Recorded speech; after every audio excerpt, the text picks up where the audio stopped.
There's one thing you need to know about buying a used car, and this one bit of knowledge will drive every decision you make during the process.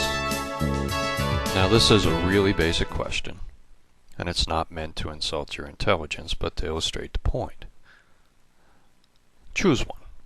What would you rather have? A $10,000 car that cost you $3,000 to maintain over the next 2 years, or a $10,000 car that cost you $1,000 to maintain over the same period of time? It's obvious. You want to pay less to maintain the car that you buy.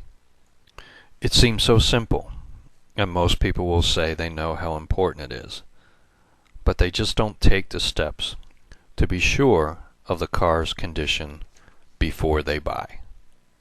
Yes, it's the condition that makes the difference. The question is, how do we determine the condition of the car that we want to buy?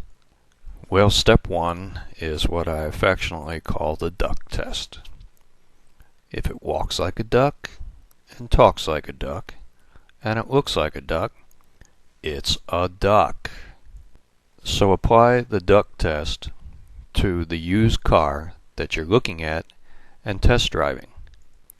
If it looks good, and it sounds good, and it appears to run good, it's probably in pretty good condition. If it doesn't look good, and it doesn't sound good, and it doesn't drive very nicely, then it's probably not in good condition. Step 2 is a little more technical than the duck test. This involves telling the dealer or the person that you're going to buy the car from that you're going to take the car to a mechanic for an inspection, and then you do that. You take the car to a mechanic that you trust.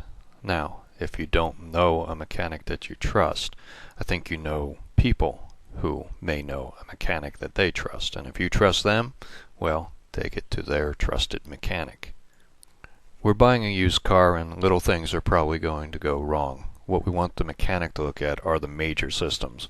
We want to be comfortable that the major systems are in good condition and we don't see any failures coming in a near future. I tell the mechanic to look at the car like he was going to buy the car and to give me the report that he would report to his wife or girlfriend. Once you have the report on the condition of the car, then you can make a decision as to whether you want to go forward with buying that car or not. You may be concerned about the cost of having the car inspected, and that's a valid concern, but the issue here is not the cost of the inspection, it's the cost of the maintenance for that car over the coming years. Think about how good you would feel if the mechanic finds a major problem with that car before you put your money into it. It really is a very inexpensive insurance policy. Before we finish, let's talk about one thing that most people overlook when they're buying a used car. What's the mileage of the car? The average mileage driven per year for a car is about 12,000 miles, so anything under that is less than average, and if it's significantly under that, it can be very beneficial to you.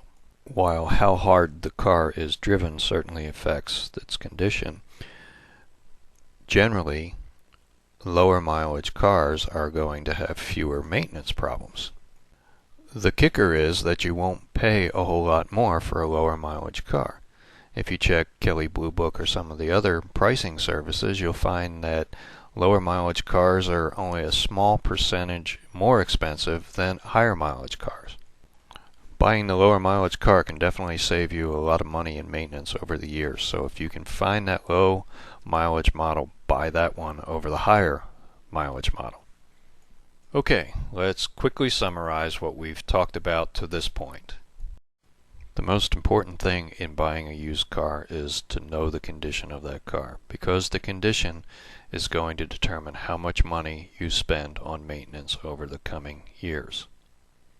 To determine the condition of the car, apply the duck test. If the car sounds good and looks good and drives good, it's probably in good condition. If it doesn't, run. After that, take it to a trusted mechanic and get the major systems checked. If the major systems look good, you can negotiate for that car. Finally, spend the extra time and look for that low mileage car. The low mileage car should cost you less over the coming years, at least the initial years, in maintenance cost. For more information, go to our website at www.daytonabeachusedcars.us. There's plenty more there.